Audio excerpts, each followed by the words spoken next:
നമുക്ക് എറിഞ്ഞു പൊട്ടിക്കാൻ നമ്മുടെ മൊബൈൽ ഫോണല്ലാതെ മറ്റെന്തുണ്ട് ഗൈസ്? ഇത് വന്നിട്ട് 1 മാസം 1.5 മാസം അത്രേ ആവുന്നുള്ളൂ ഈ ഫോണിലൊക്കെ വാങ്ങിയിട്ട്. ഇപ്പോഴത്തെ ഈ ഒരു അവസ്ഥ കണ്ടു കഴിഞ്ഞാൽ ഗൈസ് ഒരു 500 രൂപ പോലും ഞാൻ ഇതിന് കൊടുക്കത്തില്ല കേട്ടോ. കാരണം ഇതിൻ്റെ ഡിസ്പ്ലേക്ക് തന്നെ നല്ലൊരു വില ഉണ്ട്. കർവ് ഡിസ്പ്ലേ ആണ്, അപ്പോൾ നല്ലൊരു വില വരും. MOLED ഡിസ്പ്ലേ ആയതുകൊണ്ട് നല്ലൊരു വില വരും.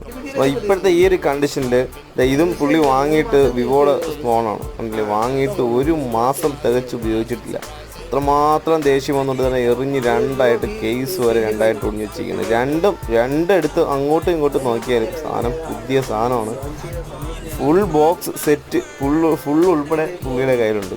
പക്ഷെ പറഞ്ഞിട്ട് കാര്യമില്ല, ഈ ഒരു അവസ്ഥയിൽ ഞാൻ എൻ്റെ മാർക്കറ്റിങ്ങിൽ ഒരു 500 രൂപ പോലും ഈ 2 സ്മാർട്ട് ഫോൺ 1000 രൂപ അത്രയേ ഉള്ളൂ എൻ്റെ കണക്കിൽ ഒരു വില ഇടുകയാണെങ്കിൽ ഞാൻ വിലയിടത്തുള്ളൂ. ഇനി നിങ്ങൾ എങ്ങനെയാണെന്നുള്ളത് ഒന്ന് കമൻറ്റ് ബോക്സിൽ ഒന്ന് കമൻറ്റ് ചെയ്തൊന്ന് അറിയിക്കുക. നിങ്ങളുടെ അവസ്ഥ, നിങ്ങളെ